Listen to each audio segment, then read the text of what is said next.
The broadcast is now starting. All attendees are in listen-only mode. Good morning, everybody. I'm glad that you guys could be here to join us today. Me and Billy will be doing this presentation together. We had a great time in Detroit for the National Main Streets Conference, and we actually had the pleasure of being able to present at this year's conference.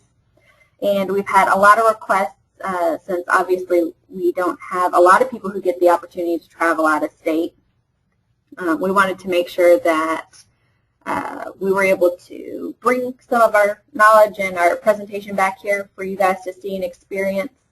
And we've actually had a few requests from people outside of Georgia who were unable to attend our session but were really interested in what we had to say. So we thought this would be a great opportunity to expose everybody to what we have and the technology that we're utilizing on a state level and some of our managers are actually taking advantage of. And everything will be recorded for everybody to view later on YouTube. So we're just going to dive in and get started. And just as a reminder, if you have any questions during the webinar, make sure you take advantage of the questions feature. Please don't use the raise hand feature, but use the questions feature. At the end of the webinar, we will go through all of the questions and provide answers. And then, of course, we will convert the webinar into a YouTube video that you can view at any point in the future.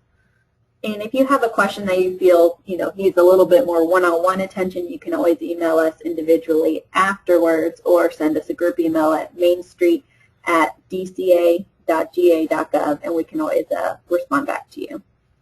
So let's get started. And hold on. Okay, there we go.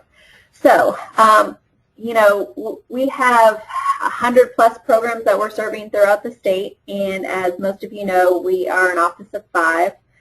And so why technology? Well, for us, it's really to help fill in the gap where additional staff isn't possible, and I think for our managers, using technology helps fill that void as well. But technology can help with the event process, can simplify financial practices.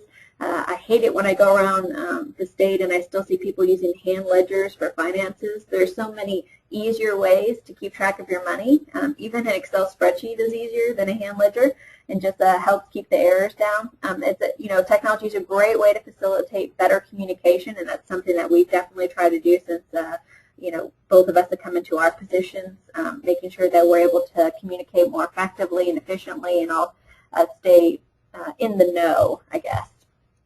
And there's a lot of things that I think people think technology is, but it's not necessarily true. People think that technology has to be expensive, but it really doesn't. It can be affordable. People think that it has to be complicated or that it's not accessible to everybody. And we have some programs today that I think will help prove that's not true.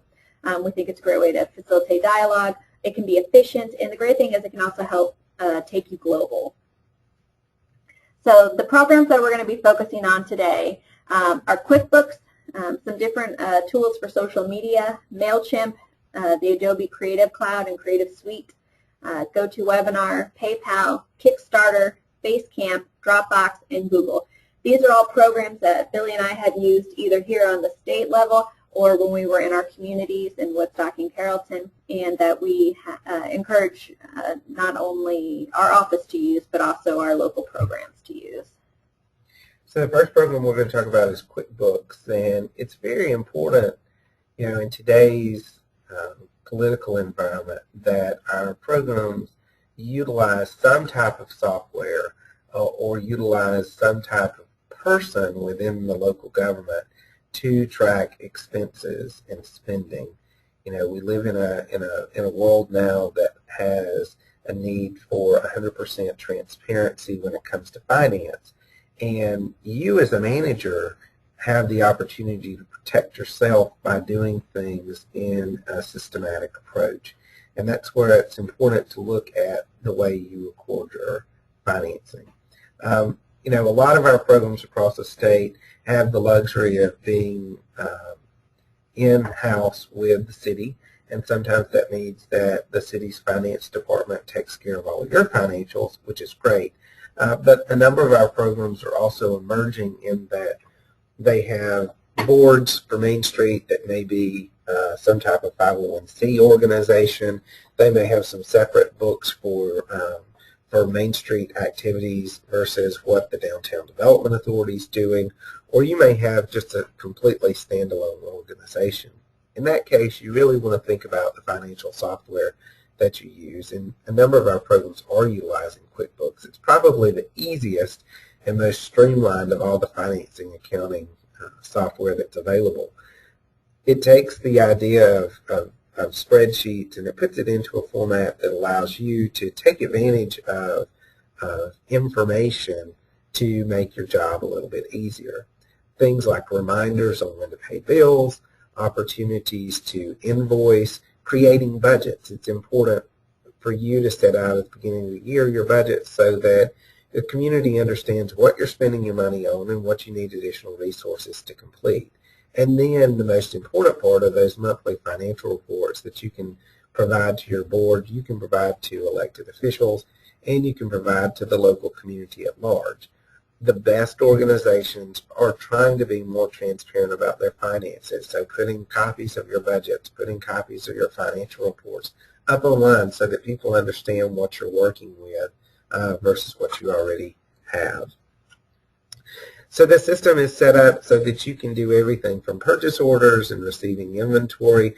Say you've got a Main Street program that's selling merchandise. QuickBooks is a great way to track all of your inventory. Also keeps up with what you might need to remit in sales taxes. Remember that if you are selling merchandise and that merchandise is sold on the market, you are supposed to be collecting sales taxes. So QuickBooks can help you with that. It can also help you enter your bills and pay those bills in a timely manner so that you have some track record of everything that's going on. It's also a great place if you are an office of a small staff to deal with payroll if you're responsible for handling payroll. It allows you to cut the checks. You can enter credit card charges and really deal with a myriad of different systems and different payment options. It's also a great opportunity to build those reports that you need, profits and loss statements, and quick balance sheets and general ledgers. Writing checks and having the ability to print checks makes you a little bit more professional. It also keeps down errors and gives you a track record of what you've been spending your money on. And then, of course, this profit and loss is very important. Having the opportunity to show the community what money's coming in and what money's going out and how it's being spent, that's going to be your ability to help you leverage more dollars from other groups to assist you.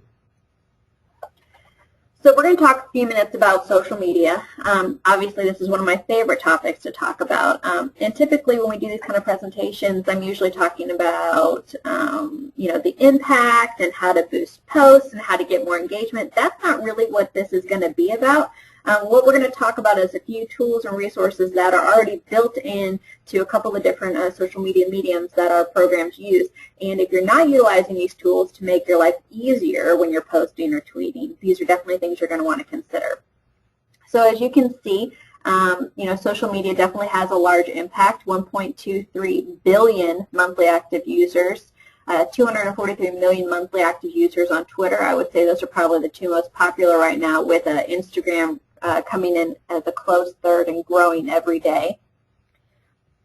So first, we'll talk about social media. Why would we use social media? Well, obviously, the first and foremost is to create and increase that brand awareness. It's a great way to say what your program is and what your program does, and even kind of debug those myths and rumors, what you guys don't do. It's a great way to humanize your program, to create an identity for it, to create that open dialogue between you and the community, to get instant feedback. Nowadays we don't have to wait to know what people are thinking. We can go to our social media and find out instantly if what we're doing is being well received. It also allows you to not just be responsible for communicating your own message, but also allowing you to rely on your followers and your fans to help you take your message viral and get the message for both you and your followers and your businesses that you support out there. So we're going to talk a few minutes about tricks of the trade in Facebook. So these are a few things we're going to discuss. Scheduling posts, utilizing your insights, direct messaging. So scheduling your posts looks like this. This is something that you have to be a page for. If you have an individual account that still manages your Facebook profile, so you set it up as a friend account, these are not things that will be available to you. And the reason why is, as someone who's just having an individual account, you really wouldn't need this. You wouldn't need to schedule a post. This is something that's really for the brand. If you have an individual Facebook account, you need to move it over to a Facebook page. That's a much more complicated process. It really isn't hard, but it's going to take me longer than 5 minutes to discuss it. So if you have a situation like that where you need to move one over to the other, you can always email me later and we can discuss, and I can send you some easy information to make that happen. So scheduling posts. The great thing about this is that you no longer have to do this every single morning or every single evening. The great thing is you can use your insights on your page to see how many people are following you and when they're following you, and make sure that you're targeting your audience at the time that they're online. There's no point of posting something at 3 o'clock in the afternoon if majority of your people are online at 9 o'clock at night. So make sure we're using those insights to make sure we're hitting our broad audience at the greatest time. So the cool thing that you'll see right here, this is your general post. And then this little icon will be down here on the bottom. It looks like a little clock. You can select the year, you can select the day, you can select the month, and you can also schedule it down to the hour. And the great thing is you can schedule it, and you can see what your post is going to look like. If you're not sure how it's going to come out, or how it's going to look on the screen, a great thing to do is just to schedule it for 10-15 minutes in the future. And you can make sure you check it and you like how it looks before it goes live. But this is something you can do on a Friday. Make sure you're engaging people on the weekend. Make sure you're engaging people at night, and you don't have to sit there and do it all the time. This is what we were talking about before, utilizing your insights. Every page has a section called Insights. It'll talk about how your page is performing, how your posts are performing, who is engaging you. It'll show you your demographics, what age are you catering to, what age is that, and what percentage is that based off of the overall Facebook impact. It'll also show you your top posts and show you the impact they're making, so you can see what's really working for your page and what isn't working. We want to work smarter, not harder. Other things to do, direct messaging is one of those things that is a great way to be able to interact with people, but it's not something that's automatically turned on. And if you don't have direct messaging turned on, the only way for someone to kind of interact with you would be through the comment section on a post that you've created. Now, if you've turned off your comments and you don't have direct messaging turned on, there's really no way for anybody to interact with you directly, which kind of defeats the whole purpose of social media. The whole point is to get people engaged and to get people talking. So we want to make sure that those avenues are open and turned on. A cool thing that I like is called Pages to Watch. You can actually follow other pages, and it can be other brands that are similar to you, or just different pages that you like, and it'll show you their increase or decrease in followers. I think that's kind of cool. If you're competitive like me and you want to see how other people are doing, it's just a fun little way to kind of cyber stalk somebody. But just know that whenever you do select to watch another page, it does send them a notification. Recommendations are another great thing to make sure are enabled. You do get the kind of the good, the bad, and the ugly. You got to make sure you're on top of your game as far as socially and responding to negative press and negative media and negative comments and concerns, because that could ding you in the recommendations. But the great thing is that recommendations are from other people. They give you a star rating. They're going to say, what they think you're doing good or what they don't think you're doing good. But it goes so much further to have your organization be recommended by someone else than just you, putting out that kind of information. Make sure you're using your notifications panel, which is at the top of your screen when you have a page, and to stay involved in what's going on. And one of my favorite things is the Pages Manager app. So if you have an iPhone, or if you have an Android phone, you can use the Pages Manager app to stay in the constant know about what's going on. You no longer have to be at your screen, sitting at your computer to be involved with the conversation or to be in control of what's happening on your page. You can have it in your pocket at all times. That way we feel like we can take a breath and step away from our computer and not worry that everything's going to fall apart. So we're going to talk a minute about Twitter. One of my favorite things is what I'm going to show you right now is called TweetDeck. This is a free application. You do not have to pay for it. And all the things that we just talked about on Facebook too are free. As long as you have a page, all those things that we mentioned are completely free. So the great thing about TweetDeck is it makes it a little bit easier to manage your Twitter page for your brand. The cool thing that we have here, you can see your friends, you can see favorites. If someone's mentioning you, it'll all show up. You can create these columns so you make sure you're following the stuff you want. As you can see here, this person searched a hashtag. For us, we can have a column that's hashtag GA Main Street, like right down here. And every time someone tweets GA Main Street, anything that is tweeted with that hashtag would show up in this column. It makes it really easy to stay involved in the conversation, to know what's going on. You can also schedule posts in TweetDeck, which is a really cool feature, just like how you schedule posts in Facebook.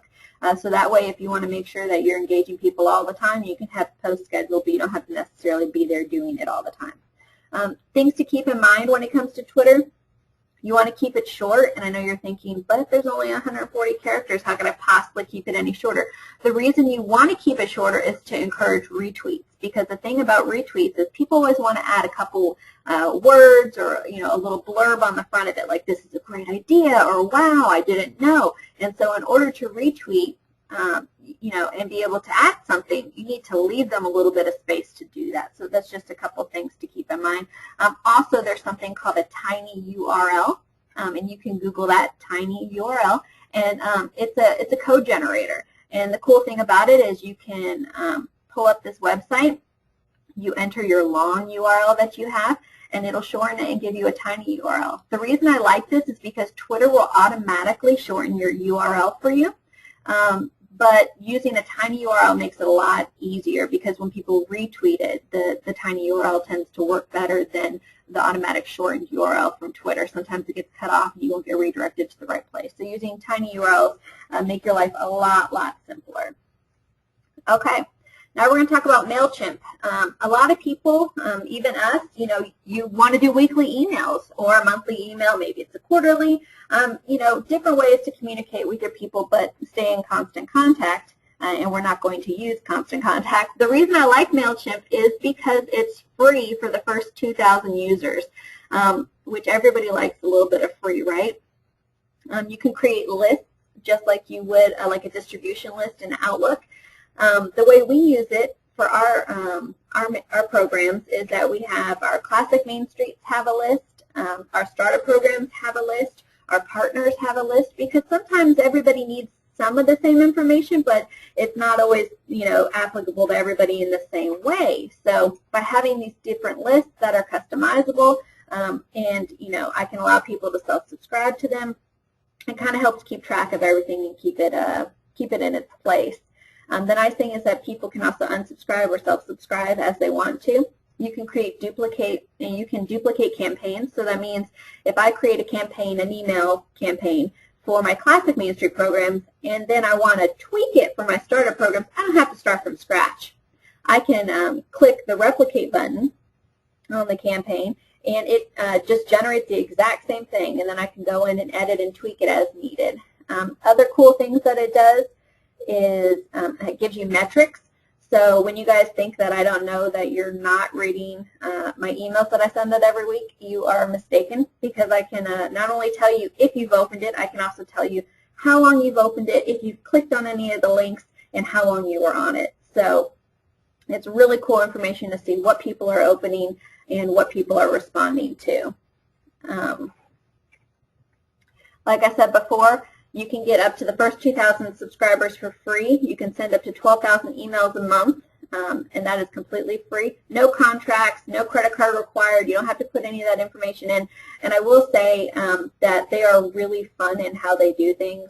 The graphics, the way they interact, they keep it light, they keep it friendly. I think it's a little bit quirky, which makes it a little fun to work in. They have templates, and you can create your own template and save it, which I think is really cool. And it just makes it really easy. Highly, highly recommend it.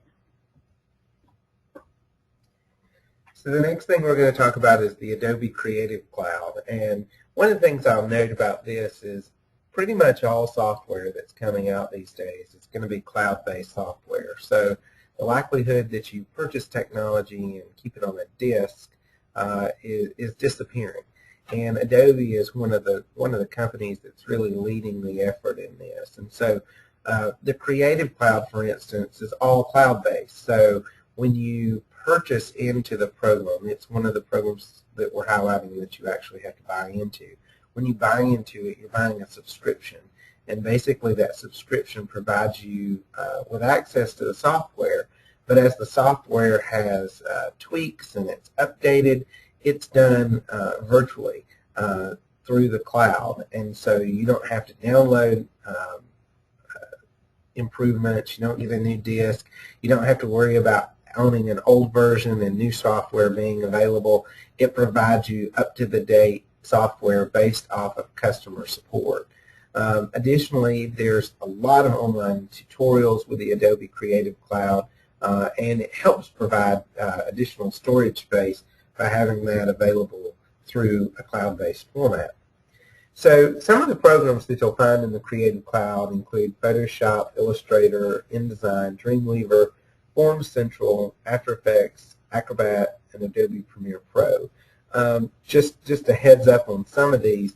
This is going to give you the ability, if you're somebody who's on the design side, the Creative Suite gives you the opportunity to develop your own collateral materials, image those, improve the images that you've taken with your camera, create web-based documents so that you can showcase your work through websites, have the ability to take advantage of video software to take quick videos and edit those into commercials and other things you might be interested in, do your surveys, take online payments and registrations for events, and also create, edit, and track changes in PDFs so that if you're wanting information to be out there in a format that other people can look at it in a permanent format like a PDF, you'll have the ability to make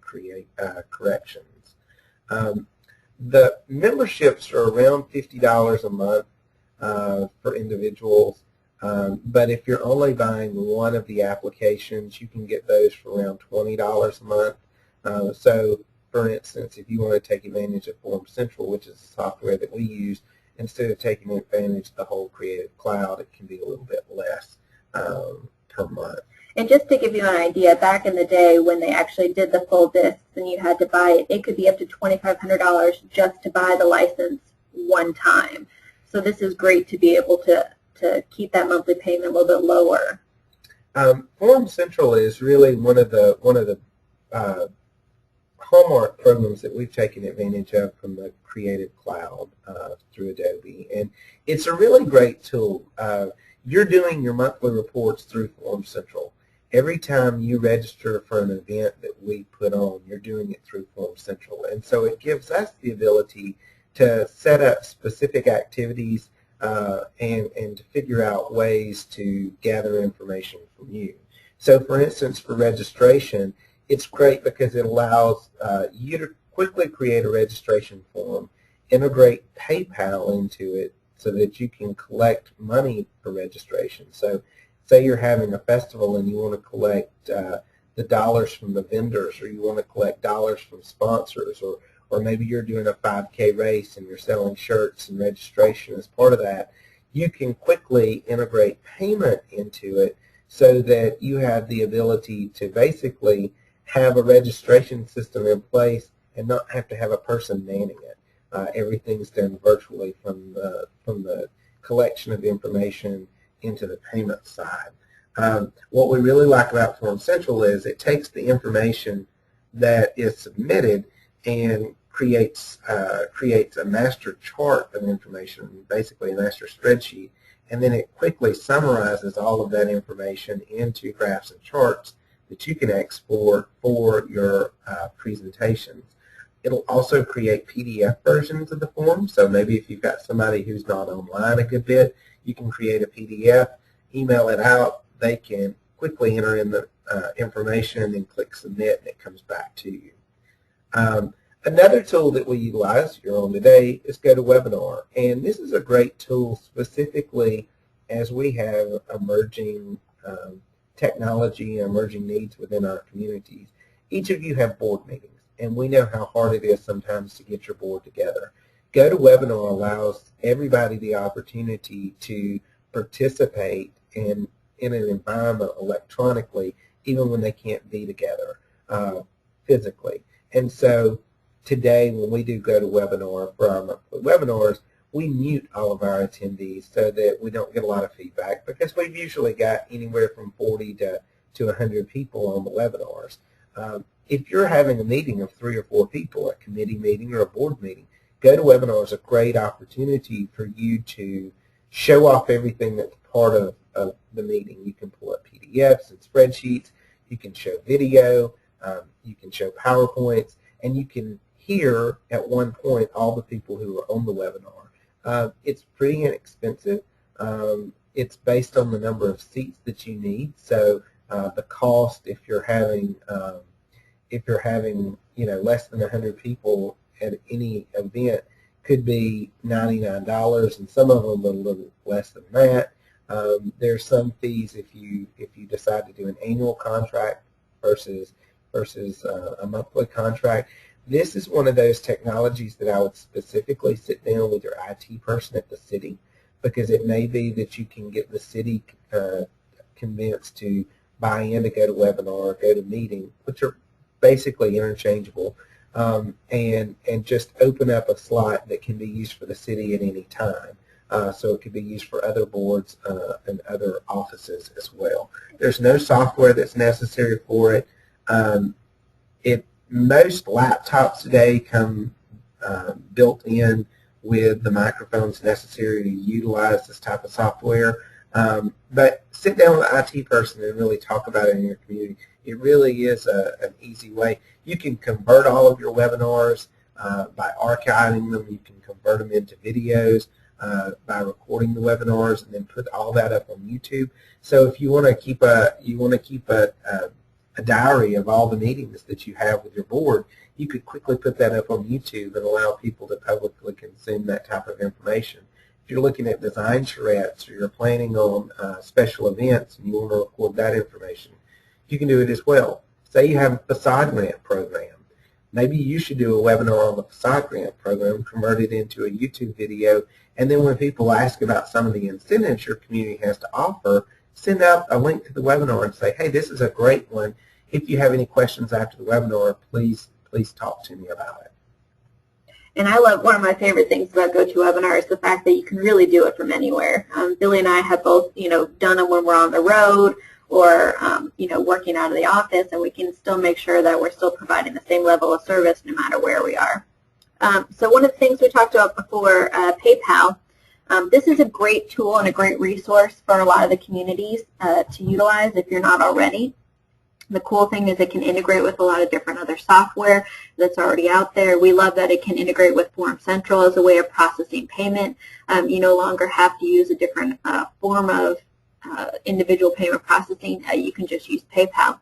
The thing I like too about PayPal is it's free up to a certain point, and they also, for everybody out there who's a nonprofit, they also do special rates for nonprofits, which I think is really cool.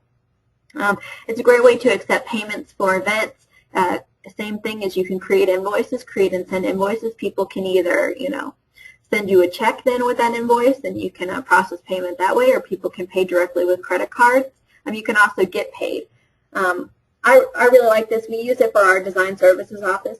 They use it when they're sending out invoices, because we found out that a lot of people, they have access to credit cards. They have company credit cards. They have city credit cards. The program itself may have a credit card, and it may be easier for them to pay a bill from us, with a credit card through PayPal than it would be just to cut a check. Sometimes that's a little bit of a lengthy process.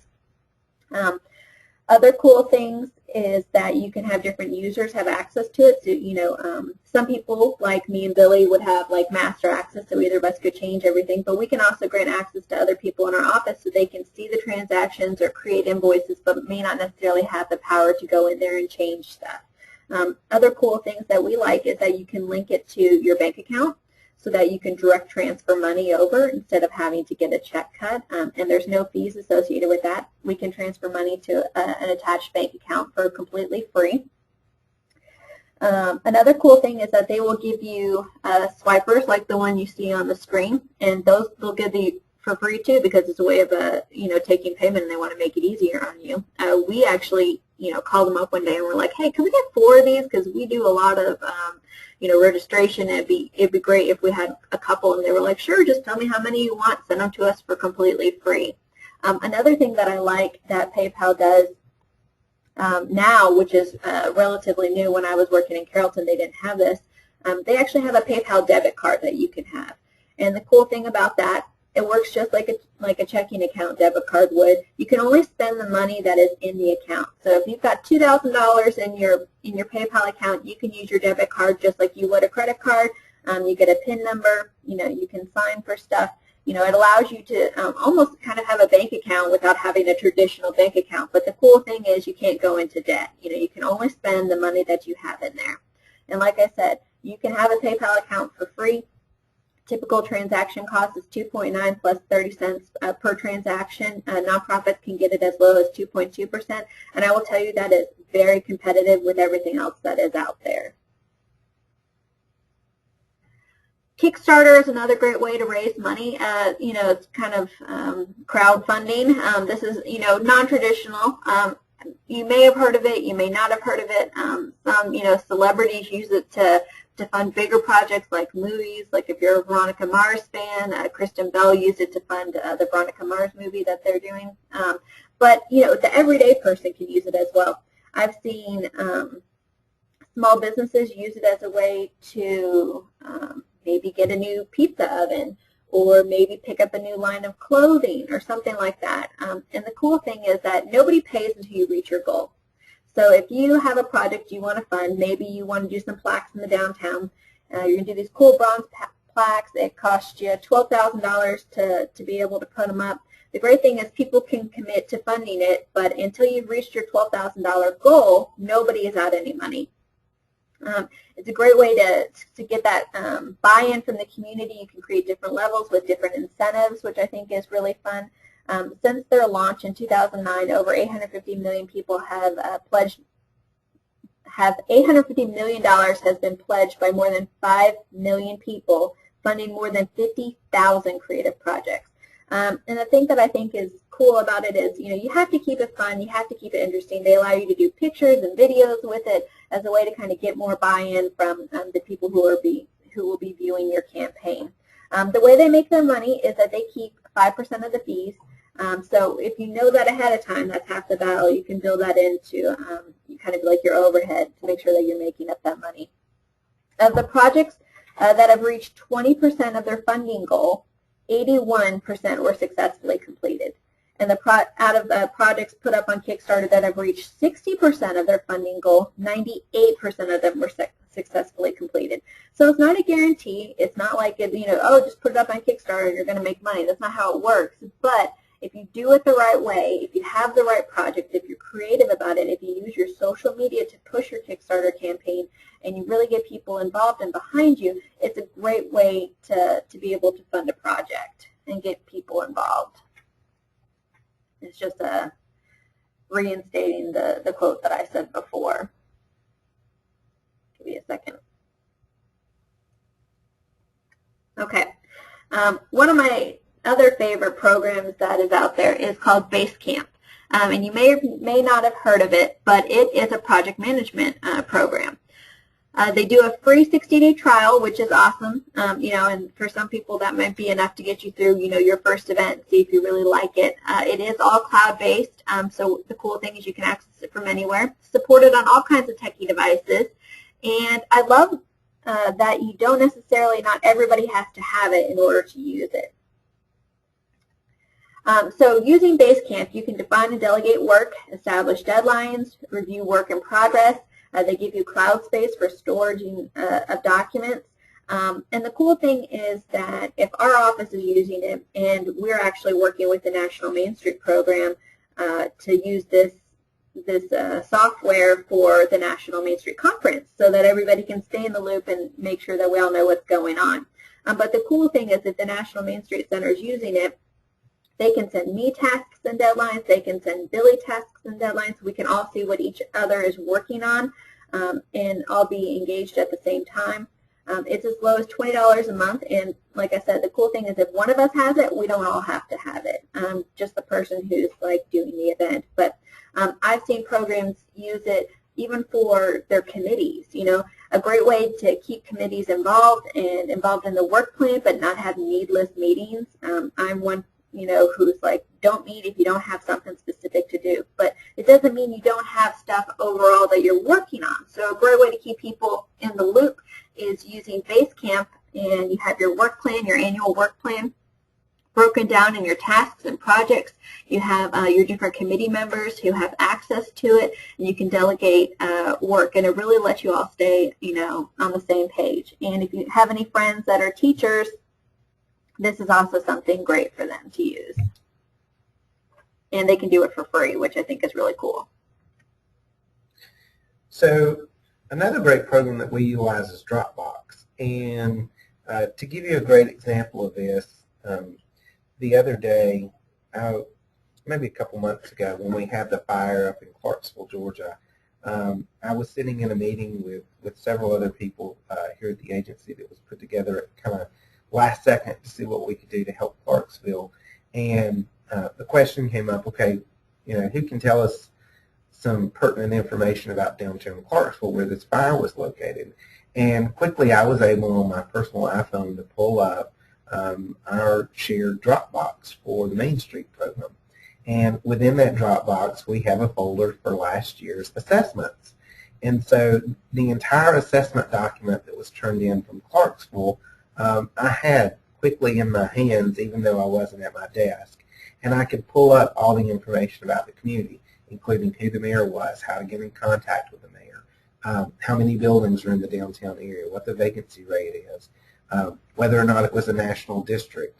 All of that information was available because we had taken the information gathered through Form Central and then uploaded it to Dropbox. So you may be thinking to yourself, well, why is Dropbox important to me? At the local program level, I would encourage you to take advantage of it as a way to share information between you and your board members, information that's specific about the program. It's a great opportunity for you to have a folder for meeting minutes and have individual meetings within Dropbox. So all the materials are available in Dropbox and individual members can look at them whenever they want to.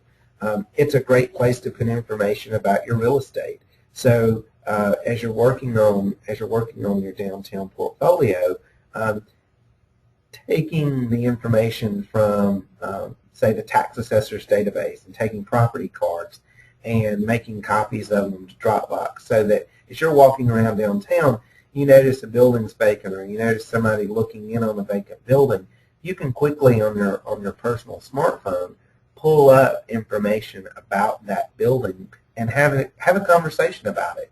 Talk about the number of square feet, what the building materials are, and taking that information with you wherever you go. One of the things we don't talk about today with technology tips is the devices that everybody needs. I would strongly encourage you to work with your programs to make sure you have some type of smart device, whether it's a small pad like an iPad or some type of Android pad, or also a smartphone, so that you can pull all of this technology on that equipment. Dropbox is really great too for sharing photos. You know, we constantly get emails from people who want photos of things downtown. We will ask you, if we're trying to get photos from you, to put them up on Dropbox, because, you know, a great photo is going to be anywhere from 10 to 20 megabytes, and you can really crash somebody's email if you're sending it by email. So Dropbox is a great way to share that information, and it's very affordable. It's a great backup to your computer, and it gives you, like I said, access to all of your files when you can't physically have them in your hand or you're not physically in the office. One of my favorite ways to use Dropbox is to have all my presentations loaded on it, so that way I can access them wherever, and that way if you know, I happen to lose my jump drive or something like that, as long as I had access to the internet, I could always pull it and download that file onto any computer anywhere. Another thing that I like to do is I'll save my presentations as a PDF format with my notes in it, and I can actually pull that up on my Dropbox on my iPad and use it, to make sure that I'm staying on track when I'm giving a presentation. It's really cool. So the last thing we're going to talk about today is Google. There's a lot of cool applications that Google has and provides, and that maybe not everybody's taking advantage of, but you definitely can. Most people know that Google, you can get free email accounts through, but what you may not know is that Google will actually provide business email accounts.